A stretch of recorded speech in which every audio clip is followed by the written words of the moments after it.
in order to produce energy, we do need fuel. And if that fuel isn't coming from the food that we're eating, it has to be coming from food that has already been eaten in the past and then has been stored. And the way that we liberate that is with stress hormones. And in this case, when we have something like an ice bath, we're getting a major increase in stress. Those same stress signals are also signaling something else to our body.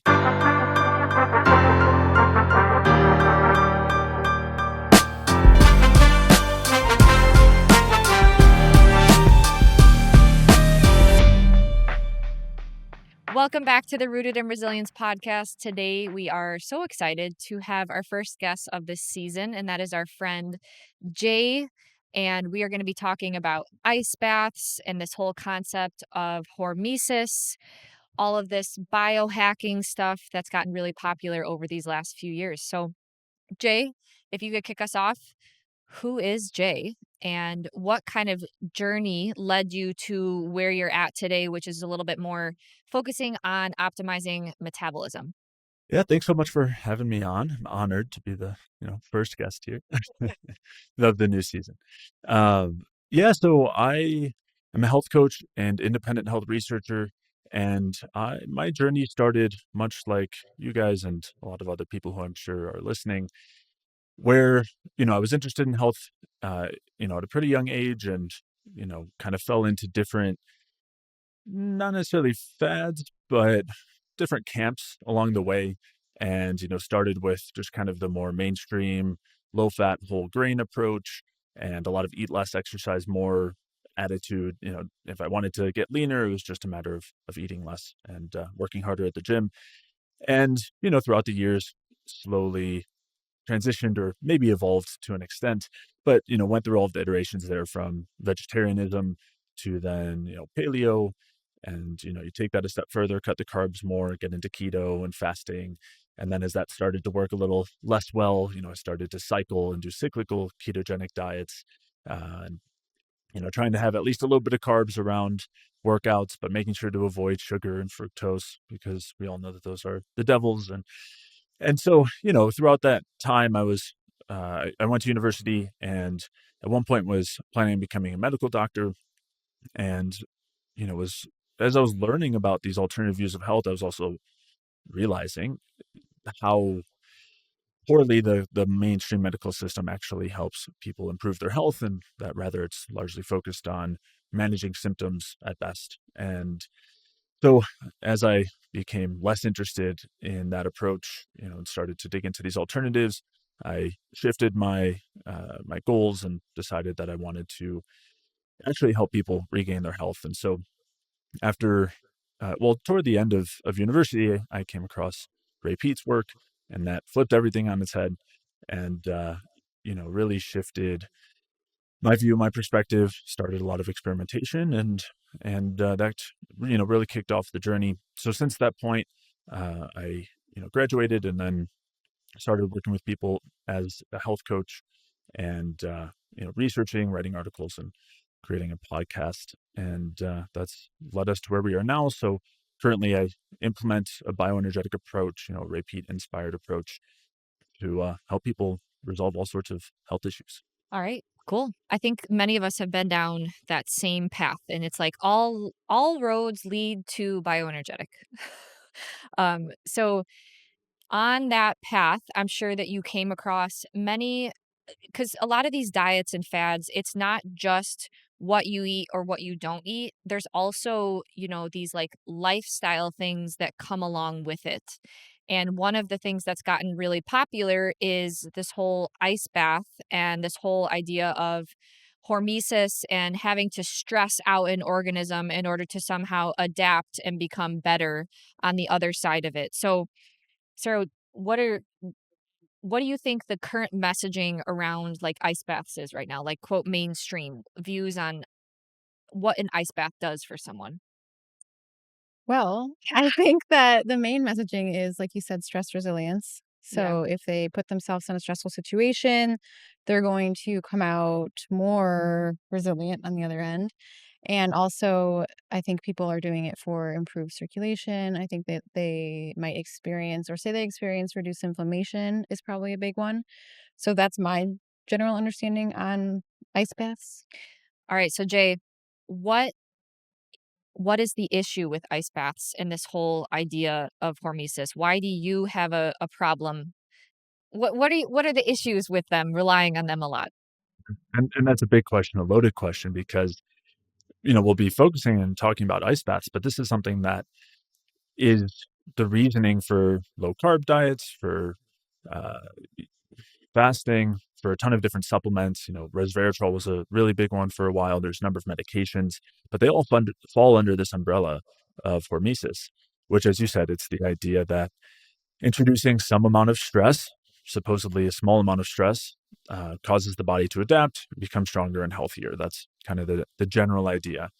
And there are a number of issues with that thought process. And maybe we can dig into the specifics there. But, when it comes to the ice baths, I think people are doing it for mood elevation. They feel like they have a lot more energy throughout the day. And I think there's also this idea of it being something that's difficult, something that's a challenge. And so you can overcome that. And it's, a good way to start off your day in that regard. And I think what's being missed is the way that we're getting things like mood elevation, the way that we're getting better energy, much like, starting the day off with a cup of coffee, right? Or multiple cups of coffee, not eating breakfast. And a lot of people might say that that helps them get through the day. They feel good. They have good energy. They have a good mood. If they were not to have it, they'd be feeling pretty bad, maybe inflamed.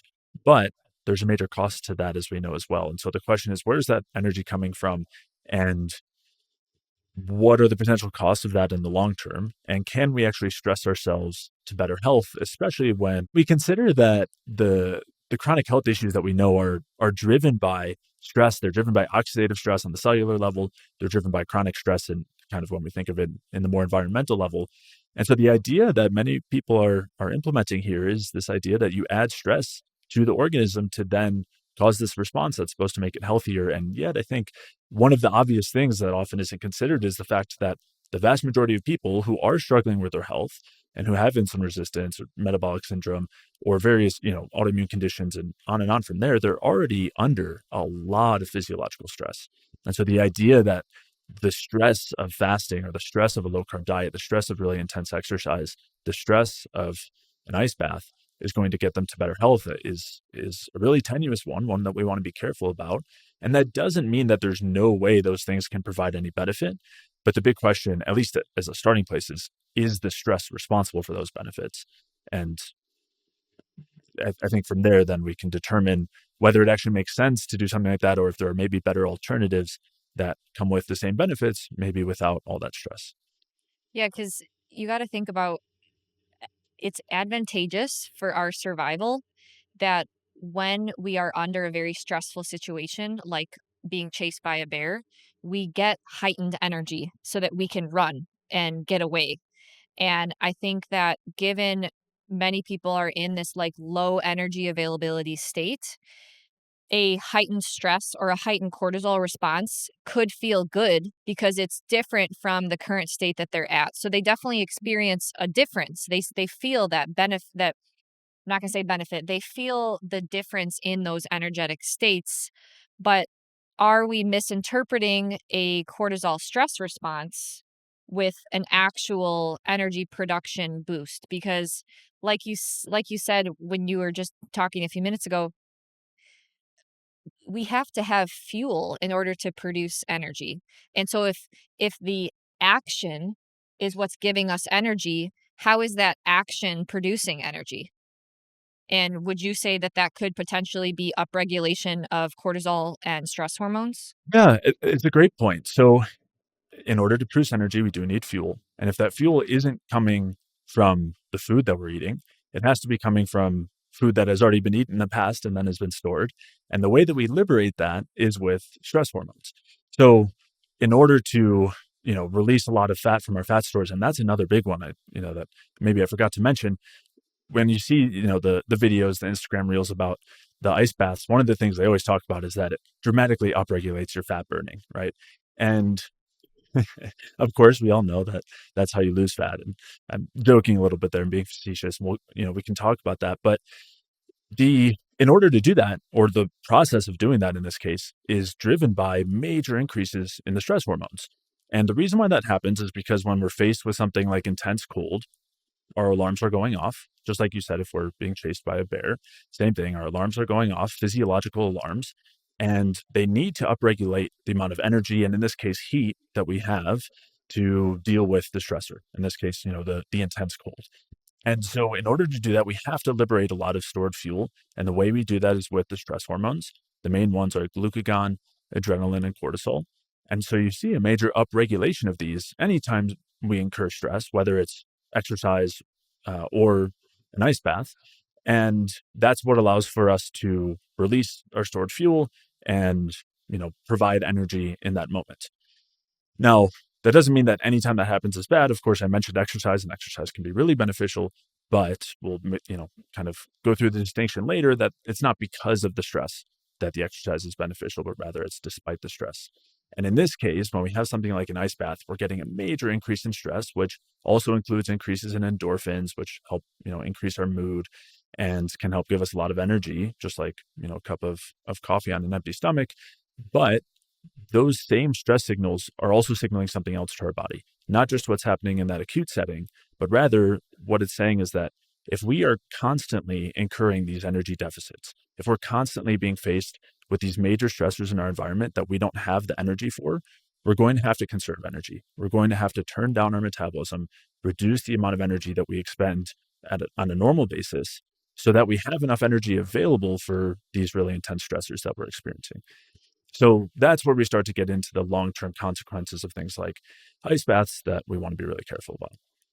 Your body's always listening. It's keeping score. So you're saying that, okay, I think it's really important for people to remember that there are short-term benefits and always we have to consider the long term. So you may experience a short-term mood boost or a short-term boost in your energy, but at what long-term cost? And is it actually sustainable to continue to do this to rely on your energy boost? Is it even needed? And what you're saying is the potential is that, hey, your body is seeing this as a signal. There's not enough energy coming in. There's a lot of stress coming in. We need to pull back the brakes a little bit and lower metabolic rate because this is not a good time for this organism to push a high metabolic rate. A body will boost metabolism, energy production when it receives signals of abundance, when it receives like not constant stress signals. So you're saying a potential long-term consequence of always relying on these, you know, ice baths or other sort of biohacking metrics that are relying on this hormesis idea, it can lead to downregulation of metabolism over time. Yeah, absolutely. And I think it's such a good point that you highlighted, which is looking at short term versus long term.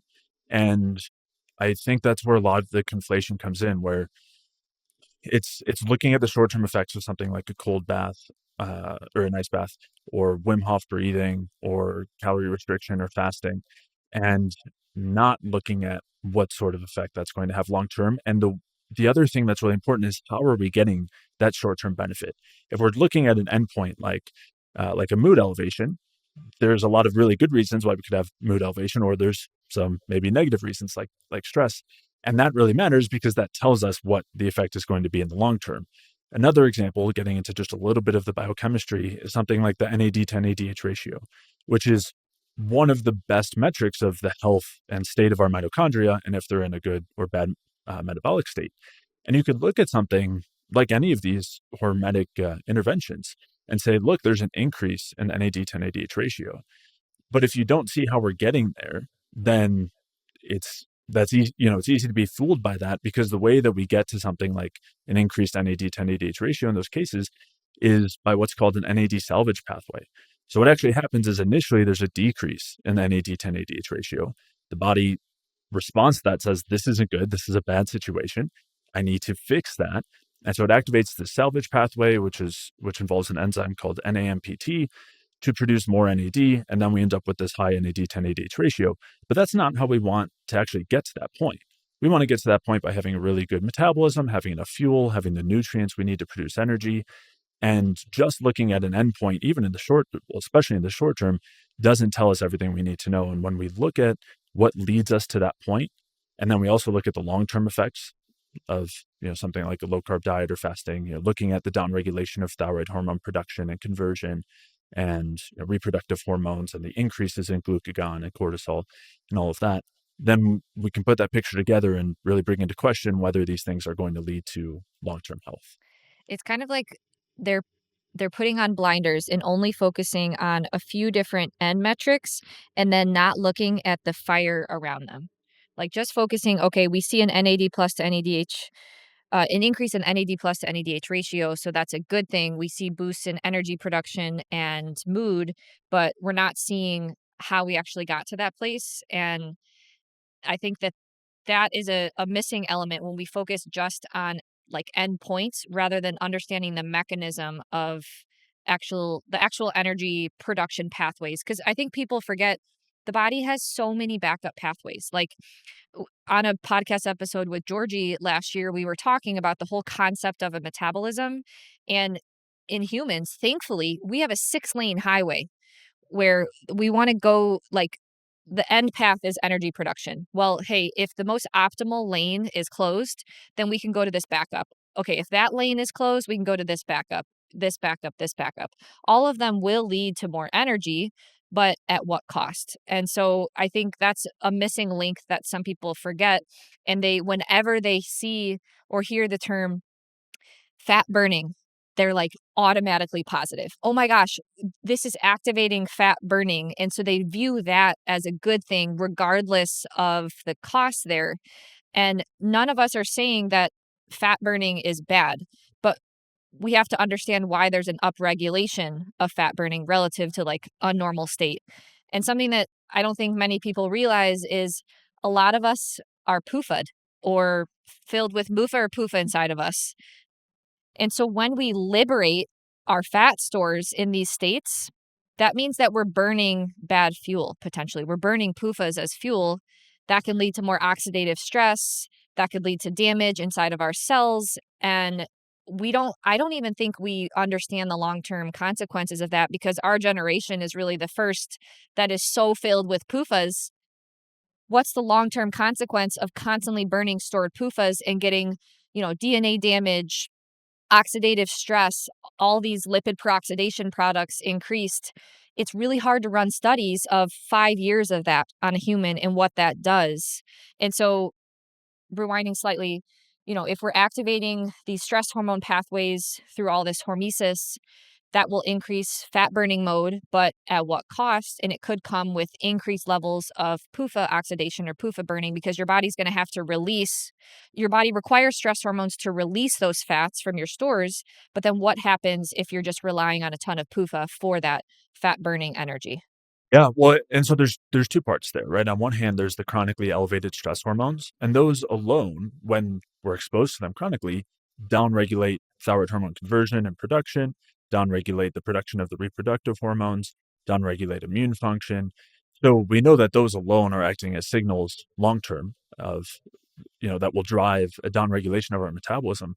But yeah, then if you think of, as you said, what actually happens when we're releasing the fat, for one, if we're forcing our body to rely on excess fat oxidation when it has high energy demands, we end up with higher reactive oxygen species, higher oxidative stress per ATP that's produced. Fat burning is great when we have lower energy demands. If we're at rest, our muscles will use Sitting right fat, here. and there's no issue there. Right, exactly. But when we have high needs, fat is not going to be our ideal fuel, and it's going to come with a lot of exhaust, a lot of smoke when that's the main fuel in the engine. But then the other piece, as you said, is we're going to be releasing quite a bit of PUFA, and when you add PUFA to the fire that's already there, to this excess reactive oxygen species, a lot of oxidative stress and reductive stress as well, you're asking for something that's really flammable to then get caught up in flames and to create a lot of damage, as you said, then damaging protein, damaging DNA. So, and a funny aside is peroxides can also be considered and have been considered to be hormetic in various contexts, because when you create that damage, you then activate our antioxidant pathways. But of course, I think it's questionable as to whether that's actually going to provide any increase in health. I think that's pretty concerning. But yeah, I would be less concerned with the actual controlled oxidation of the PUFA in the mitochondria. When comparing it to more saturated fats, it's, if anything, I would say even slightly better in terms of the way it's oxidized in the mitochondria to produce energy. But the bigger concern is the fact that it probably won't even get to that point because it's going to get damaged, peroxidized, and then cause tons of downstream negative effects. So if these hormesis activities, what are other examples that are like hormesis based activities, biohacking space? So Wim Hof, Fasting, fasting, eating low calories. constant calorie restriction. So There's we can just probably look at Brian Johnson's routine. Yes, just go to Brian Johnson's page and look up everything. I think that Dr. Rhonda Patrick also brings up a lot of like hormesis things. So ice baths, overusing saunas, anything like in the biohacking sphere for the most part. yeah, things that our great grandma, if she were to watch us do, she would say, "What are you Yeah, doing?" and the most alarming part too is like they all go together because once you go down this biohacking path, you start doing all of them because you think the more the better. So it's just further pushing you into a state of high cortisol running on adrenaline. And I mean, Ashley and I, it's not like we're saying this from no experience. We were definitely there. And to experience what it's like coming out of that too after you run on this like artificial high, you kind of have to calm down and crash. And you're like, wait, is this what it feels like to not be stressed? It almost is like you're addicted to the adrenaline. And when you aren't running on that, you feel like my personal experience was like, what should I do with myself? Because it's like literally you've never relaxed in your life and now you like can breathe. It's a very interesting experience. And They're always stacked on each other. yeah, exactly. So it's not just somebody doing an ice bath. Usually it's somebody doing an ice bath while they're on a 24-hour fast after they sauna'd, and then they go back in the ice bath. So yeah, now that we put that into perspective. But how else am I going to burn my brown fat? Did I get that right? What's Yeah, or activate the brown fat. Yeah, activate the brown fat? for sure. Yeah. Yeah. Mhm. I guess, yeah. So right now, when somebody's listening to this podcast, they're probably like, well, I've got a ton of fat to lose. So how do you suggest I actually lose the fat if I can't do all these different fat burning activities? What would you say to that? Yeah, so there's an important question or kind of a baked in assumption there, which is dramatically increasing fat burning, 500% or 5,000% when you're doing an ice bath. The assumption when people hear that is that that's going to mean fat loss.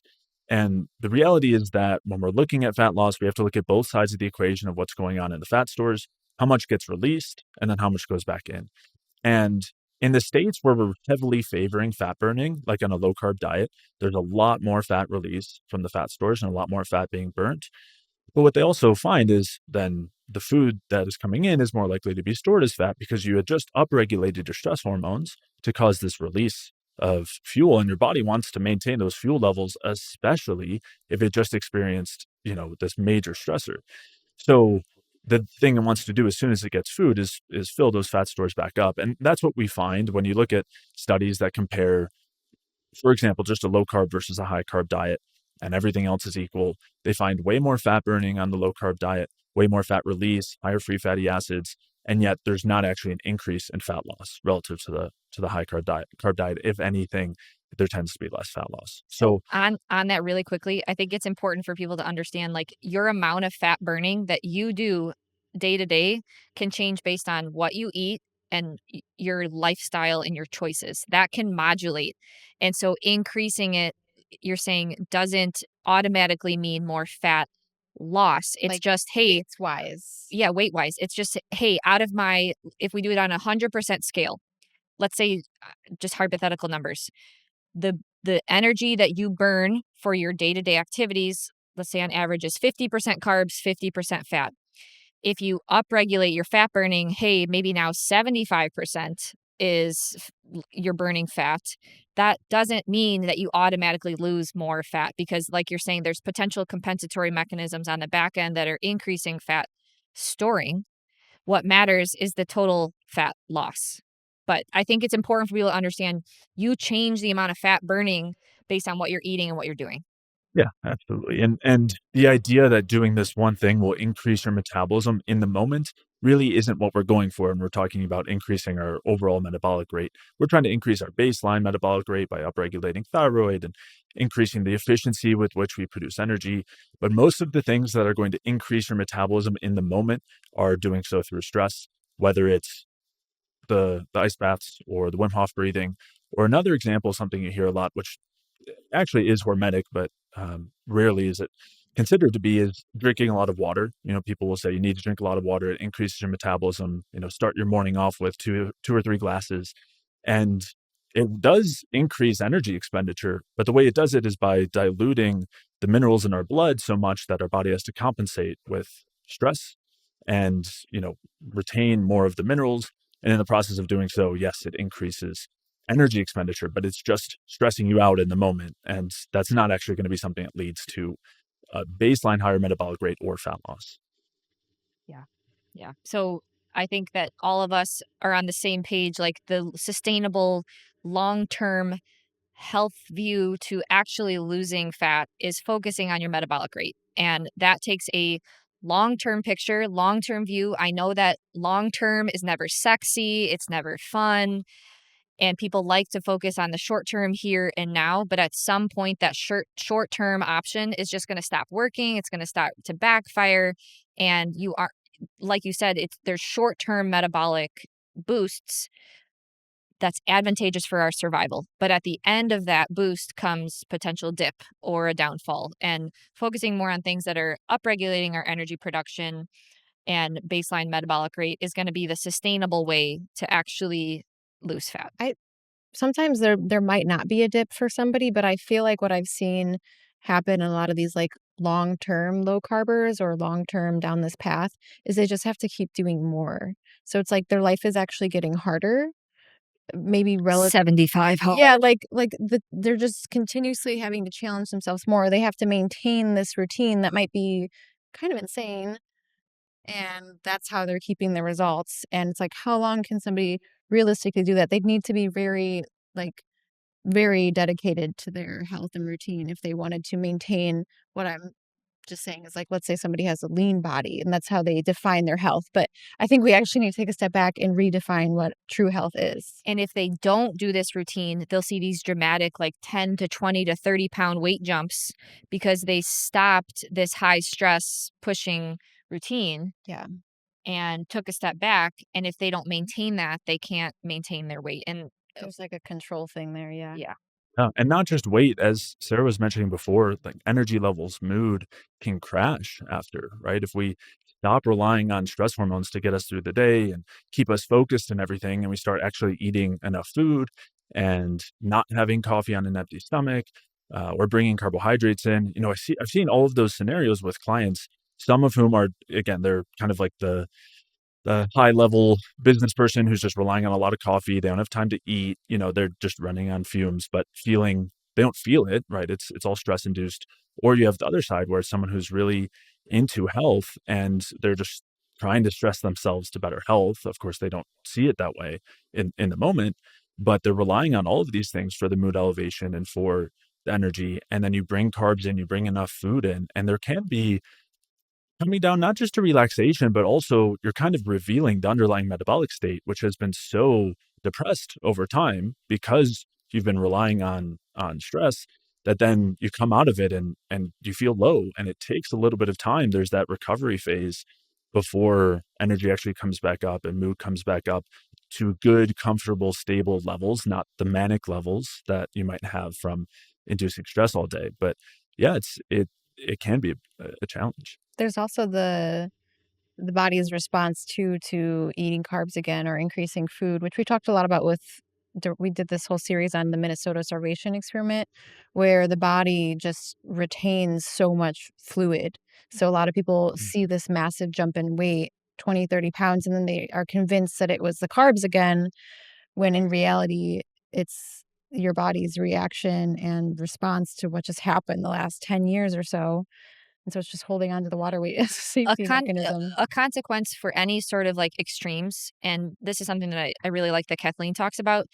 Even if you're in a really stressful state, the body likes homeostasis. And so anytime you do a big swing, in a change in diet or lifestyle routine or anything like that, that's a huge stress to the body. And so taking more stable changes in the right direction is probably a better approach because like you said, with any sort of extreme thing, the body, that's another stress to the body. And that could lead to water retention. And like you were mentioning earlier, in this fat burning state, in a low metabolic state, you're also kind of in a fat storage or fuel storage. So the body is a little bit more prone to storing things. You can't just throw more energy at the body and expect it to know how to use it right away, instead, making small tweaks and changes in the right direction. Yeah, and that's a part of the adaptive response, right? When we've incurred the stress for a while, our bodies want to store fuel because they're expecting more of it, Yeah. and it takes time to kind of get them to trust where they're at. Another analogy I like to use is that over time, when we're going into these energy deficits, we're accruing a debt, like a metabolic energy debt. Every time we do the ice baths or we're exercising while we're fasted and all of that, especially if we're under eating. And that debt has to be paid back over time. And so when we then go to do that, there is that period of time where maybe there's some weight gain because our bodies are trying to get back to, as you said, that homeostatic level. It takes time to get the energy back up because our bodies are incredibly intelligent and don't want to just go from depressing their metabolism fully to then expending all this energy without being sure that we are actually in an abundant environment that's going to have good fuel availability and nutrients without lots of tigers to run from and whatever else it thinks is going on, really harsh winters with all these ice baths. So I think there's an aspect of it there. You guys mentioned the Minnesota starvation experiment, which is great. There's also the constrained model of energy expenditure from Herman Pontzer, and it's crazy. They do these, they've done these studies on humans and animals where they'll have them do, excessive amounts of exercise, which is just the equivalent of any stressor. It could be excessive ice baths or, exercise or just calorie restriction. And what they find is that at first, the total amount of energy expenditure increases, but then it levels off, even if the exercise continues to increase. And the reason for that is because the underlying kind of basal metabolism is getting depressed, and there's less and less energy going toward the innate functions. And when they see this happen in animals, it'll have really profound effects on the physiological state of the animals. So they'll do it on pregnant rats or rats that have like just given birth, and it will it'll get to pretty extreme levels to where first like lactation will stop and they won't be able to provide milk for the young, but it will even get to the point where they'll cannibalize their own offspring because just of excessive amounts of exercise, but they can't get enough fuel in to be able to make up for that deficit. So anyway, just We are another, not superheroes. We have a yeah. certain amount of energy that we can maximally generate. So the cannibalism, is that because they're gonna eat the young for their own calories, essentially? That's what they're Mhm. doing, so they're compensating. So yeah, another um, we were talking about, slowly making changes out of these states is probably the best route, but an adaptive response of a human, just probably through evolution, is a lot of people that come through our course go into this lifestyle, the pro-metabolic lifestyle, and they have insatiable hunger because they literally cannot eat any amount that satisfies them because they went through so much restriction in the past. And I mean, I remember experiencing this too when we first got out of our low carb state. Is I was easily pushing way past 3,000 calories a day, and it was still not enough. Like, it was never enough, and that's something really hard. It was never enough, and that's something really hard for somebody because everything that they did in the past, a lot of people are doing for In the name of health. in the name of health, or unfortunately because we're trying to be smaller. Like, that's society. And so then they get into this opposite sphere and they blame bioenergetics, they blame pro-metabolic for this happening to them, but it in most cases it was either one of the two adaptive responses of the human body just doing what it's doing to keep this person safe. And you also see this with regular binge behavior. Like the body, it becomes, it's kind of like those rats in the studies, it can't control because it's asking for all that debt that we've been throwing in from stress on stress on stress on stress. And it's like the body is taking over for your survival. Yeah, it's a very hard place for somebody to be. Yeah. Yeah. Yeah. Yeah, it's terrifying to dive into that, right? To most people want to shy away from that because you feel like you don't have control, and there's also the fear of all of the possible outcomes there. And yeah, that's exactly, I think, that recovery phase that we're talking about. And it's a tough one to go through and to trust the process while you are. And I think one of the things that tends to help the most is focusing and highlighting how much better someone might be feeling in other places, seeing energy start to improve and mood, and ideally symptoms that maybe were cropping up over time on their lower calorie or stress induced lifestyle or low carb diet. Maybe they're starting to sleep again, actually feeling relaxed, anxiety is decreased. Maybe they're noticing, hair, skin, and nails starting to improve, various things. And I think it's really important to highlight those and celebrate those, because I think that helps to allow someone to continue on through that tougher time. But the other thing is just knowing that there is another side there. Like, there is the other side. There is the light at the end of the tunnel. And it sounds like all three of us have been there, where we're essentially binging for an extended period of time, after we've given ourselves the freedom to eat again after having been restricted for so long. And there will be a point where you can look at not just, fruit or juice or something like that, but you can look at, a dessert, a cake or ice cream or whatever it is, and not need to eat the entire thing, or not feel this overwhelming desire to eat it at all. And you can have some amount and be comfortable with that. There's a number of situations come to mind with clients where they'll tell me, there was a birthday party, there was cake there. I could have, for the first time in my life, I actually had a piece of cake and I ate a few bites and I stopped. And I didn't feel the need to eat the rest of it. And I didn't think that was possible. Like, I didn't think that was ever something I could experience. Same thing with, not finishing the entire container of Haagen-Dazs or whatever, whatever it is that someone might lean into. So there's a lot of great that can come on the other side. There's incredible freedom that can come on the other side, but it is tough in the middle there. And I think that going as slow as one can is the best route, and kind of finding where you feel comfortable doing that. But I think you see many people go down that path, and that you know comes from overeating food because finally able to you're allowed to eat these foods.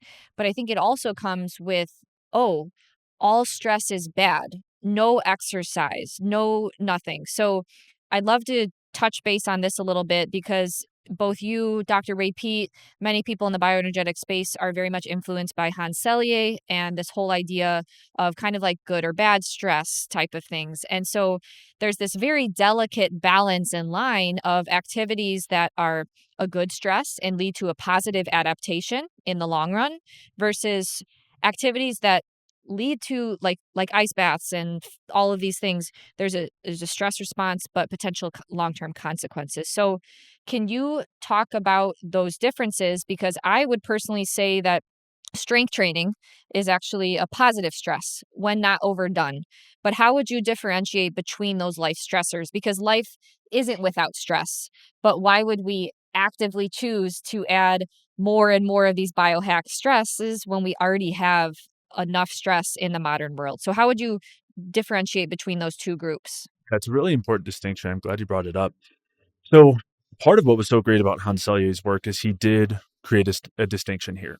So what he noted is that all of these different interventions, whether it's strength training or getting sunlight or eating a meal or having a conversation, they all have two different types of effects. On one hand, they have a stressor effect, meaning it uses some amount of energy, right? It uses some amount of energy to exercise, to expose ourselves to sunlight, the heat, and dealing with the radiation and everything. Eating requires energy to actually put the food in our mouths for our bodies to digest it, all of that. And that's what goes to the stressor effect, because if we're using more energy than we have available in the moment, it'll cause stress.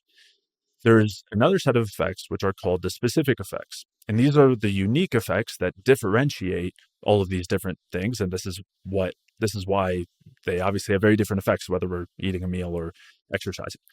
And so what he basically said is that the stress side of things is always going to be depleting. It always has some amount of a negative effect, but the specific effects can outweigh that. And those benefits can outweigh whatever the negative effect is.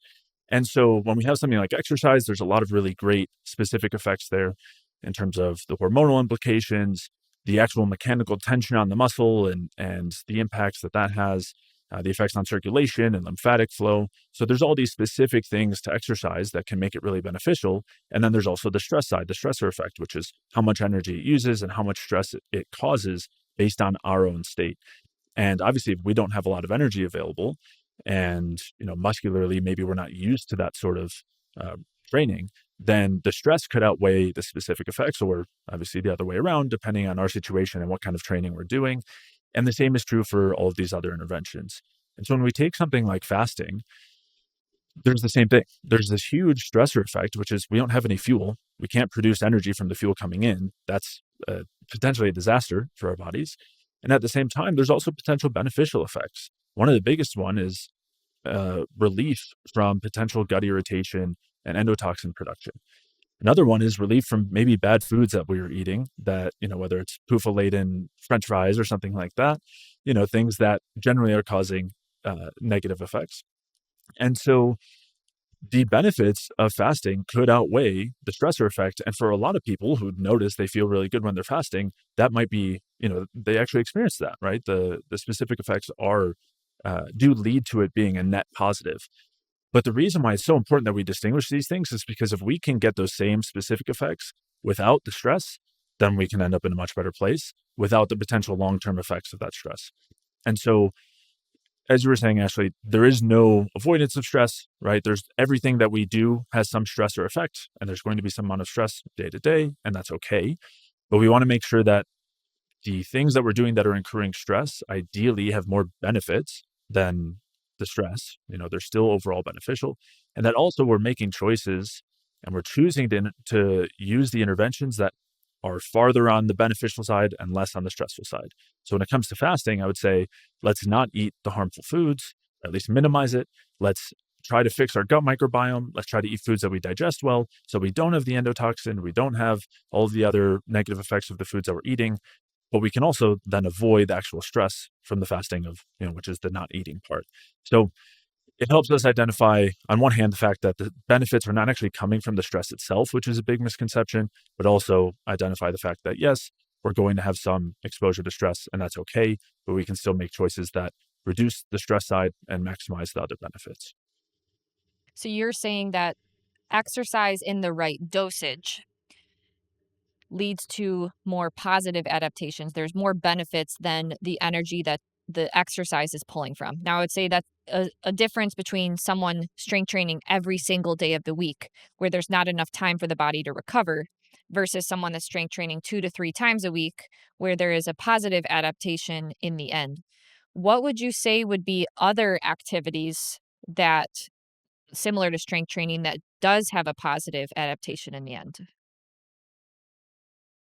It also incurs some stress. Yeah. Yeah, I mean, pretty much anything, right? Because everything has some level of a stress effect. So let's take sunlight as an example, right? When we're exposed to the sun, there's UV radiation, and that can cause some damage, especially if we've got, tissues that are stored with lots of PUFA and lots of PUFA in our skin.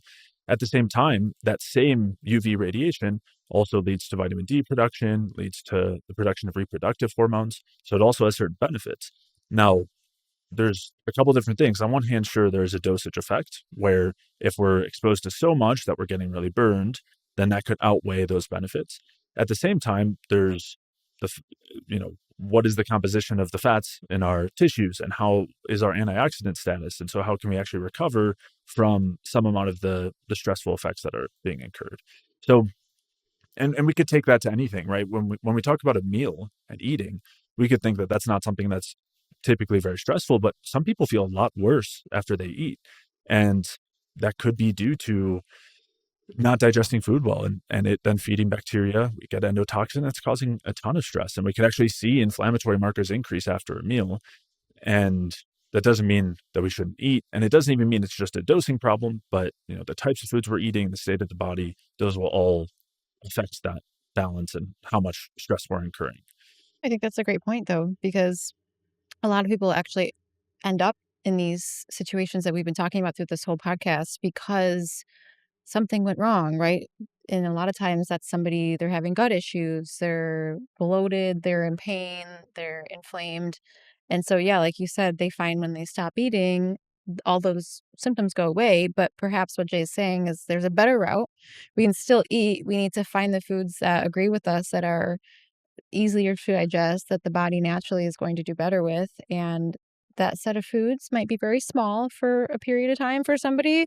And that's something worth working on and finding, because you can get the same outcome, not feeling horrible after you eat, without, like you said, Jay, incurring more stress debt. So Yeah. I think that's a really important point, is the food you eat is a huge component to this all too. And we've been talking a lot about PUFA, and if somebody's coming to this podcast not understanding what PUFA is, you want to give like a very brief. Polyunsaturated fatty acids used to be a very low percentage of our diet. Now, due to industrial agriculture, it's a much higher percentage. It's a very unstable fat that can be oxidized, just randomly in our body or through these like oxidation reactions, which mainstream views as hormetic, the production of some of these compounds. But essentially, it's not the best fuel source, and a heavy PUFA diet can negatively impact metabolism and lead to the production of harmful compounds in the body. And it's not really something that our species ate a lot or used a lot of over time. Something that always stuck with me is one of your first podcasts, Jay. You talk about with Mike that I think it was like bears going into hibernation were eating a ton of PUFAs. So squirrels. So to encourage their body getting through this long state of fasting, they were loading up on the PUFAs. So it kind of goes hand in hand in a way. Yeah, squirrels poofed up. They oofed up. Oofed. Yeah. Unsaturated their stored tissues so that they could lower their metabolic rate so much to withstand these months of winter stress of not eating and downregulating their metabolism so much, which is the ironic thing about a lot of these hormesis activities. Long term, we're downregulating our metabolism, and that I don't think that that's anyone's goal, but everyone's taking more of like a short-term view as opposed to the long-term consequences. Well, and coming back to cold exposure, that's a great signal to turn down our metabolism. Goes hand in hand with hibernation. Goes hand in hand with what a lot of the animals do when they're faced with winters. Try to put on body fat by lowering the metabolic rate, using the unsaturated fats, especially omega-6s are required for that, and then go into hibernation, actually turn down the metabolism. And it's all of these signals, right? It's the polyunsaturated fats, it's cold exposure, it's general stress. All of those things contribute to putting us into that long-term metabolic hibernation state that really we want to do the opposite of. So now I want to go to Google Scholar. We have 2 minutes. I know. Now I want to go to Google Scholar and search metabolic rate of cold water salmon versus warm water whitefish. Because they're constantly in like warm water or cold water. But I imagine there's some metabolic rate differences between the two. Also, PUFA differences. Yes, for sure. Okay. We've got to wrap things up here, but Jay, we'd love to have you back on. We want to have like a calories in, calories out debate in the future on a number of topics. And in the meantime, how can people find your work, your website, your Instagram, your podcast? Share about it. Yeah, absolutely. Thanks again for having me on. I'm looking forward to the future debate, discussion, and any other topics that we go through. For listeners, they can find me at jayfeldmanwellness.com. My podcast is called the Energy Balance Podcast. We also have a new podcast called the Bioenergetic View. Both of those can be found on the Jay Feldman Wellness YouTube page. And, if listeners are looking for, a quick and easy starting place, they can head over to jayfeldmanwellness.com/guide and download a free energy balance food guide where I kind of list out all the foods based on how well they support our metabolism. And, it makes it easy to find a good starting place as far as bioenergetic approach goes. Great. Thanks so much. Thanks so much, Jay. Chat with you next time. Yeah, thanks, guys.